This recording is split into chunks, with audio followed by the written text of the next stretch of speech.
Hey, Guoba here. We've got some brand new relics coming out next patch, so as always I will be going through them, how they work, who they work best on, and by how much if possible. In 3.6 we are getting a niche memosprite based set alongside a shielder set, so it won't take too much of your time. Like and sub for more relic and planar guides, and let's begin.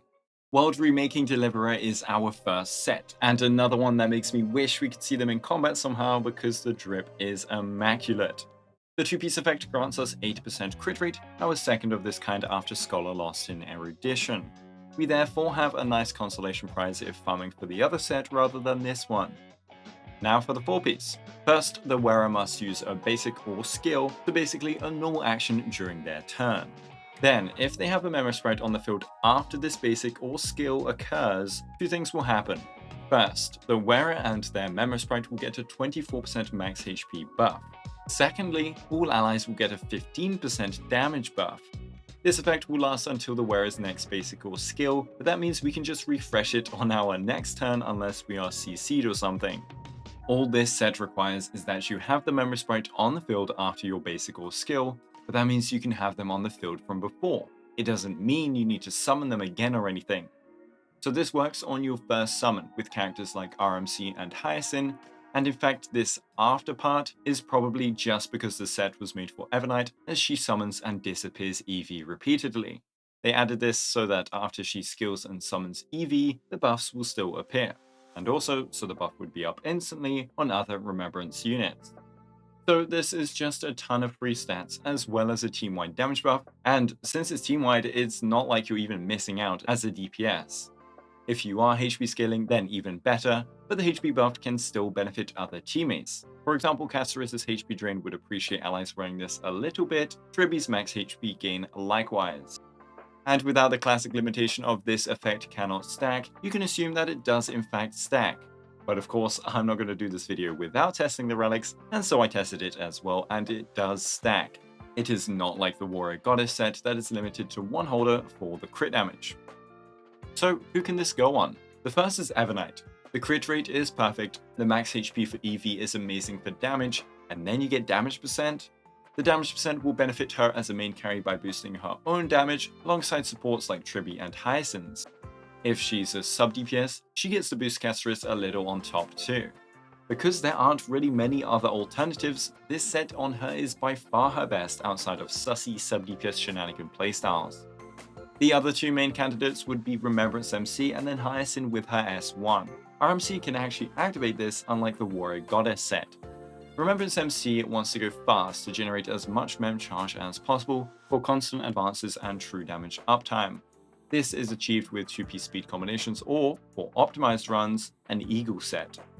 But if you can get to a high speed with this new set, well, it will just be free damage percent for the whole team. If you aren't optimizing your RMC turns to hit mem actions within breakpoints, then this set works fine. It's an upgrade to chill gamers.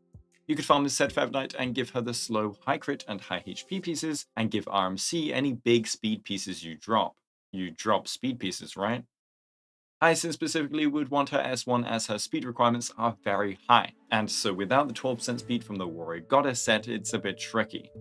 If you can hit that 200 speed goal with this new set, well, further speed breakpoints are very hard to achieve on top, and so this set can provide an alternative to Warrior Goddess if you don't want to farm it for whatever reason, though you probably should. You trade speed for HP, but excess speed plus 200 provides healing bonus anyway, so you won't gain any extra healing, you just gain HP for HP scaling reasons like Caceres and Tribby again. The damage percent is going to be similar to the crit damage from Warrior Goddess, and her best teams saturate a ton on either stat anyway, so it's not like it matters too much if you swap. Finally, the 2-piece is useless since she maxes out her crit rate for free already. I would farm Warrior Goddess, and definitely farm it if lacking S1, but I technically can't skip her in this video as she can wear the new set. And finally, technically Caceres E2 can wear it, as she will advance herself forward and enhance skill every time she summons Netherwing, letting her activate the set's effects. Pre-E2 she cannot get ahead of Netherwing unless Mem comes in or you don't detonate the dragon. It's 8% crit rate, 24% HP for Caceres, and 15% damage for herself and teammates. The stats are honestly quite powerful. But Poet is 32% crit rate and 10% damage for herself, which is a whole ton of stats. I did a calc for fun, and without considering teammate damage, the Poet set is still far ahead. But if you consider Evernight and Hyacinth and Tribby, then it gets closer, but still not enough. Basically, just farm Poet. Now that was all fun stuff and provided some detail, but now we're on to the second set, which is much simpler. Self-Enshrouded Recluse is a shielder-oriented set with a 10% shield effect 2-piece. This is our first shield 2-piece in the game. The 4-piece then grants an additional 12% for 22% shield effect total, and then we get a 15% crit damage buff to any ally target with a shield from the wearer. Now, I'm happy Preservation is getting a little love, but they did just duplicate the Warrior Goddess set and make it a little worse. First off, I think everyone would prefer 12% speed over a buff to shielding power. Second off, the way the buffs work are very different between the two.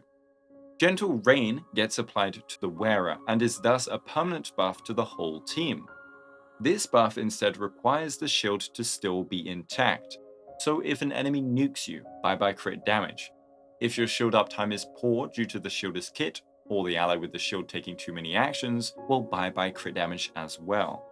The only consolation prize is that the fact that this can stack with multiple users, unlike the Warrior Goddess's set's crit damage.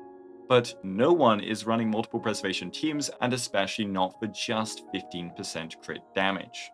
Then I thought maybe some shielder in the future will give several unique shield types and stack up multiple times, who knows. But then I tested it with Texture of Memories and it didn't work. Anyway, you no longer have to ever farm the old shield set in case you were ever doing that. I can now farm this new domain. It is just a nice extra buff for a shielder to have, and I'm glad they got it eventually. You can put this on literally any shielder except Preservation MC, which isn't that many. The best users would be Aventurine, the new Danhang, and Japard with their team-wide shields. And unironically, the Warrior Goddess set is better for E6 March 7th Preservation, even if she is a shielder, as her shield uptime isn't great, nor is it always on all targets. But at E6, she can heal on an ally's turn and get that permanent Gentle Rain effect, buffing all allies rather than just the ones shielded. So let me know what you think of these two sets, and are you gonna farm them? Thanks for watching, thanks to my cool YouTube members, and have a Guoba day.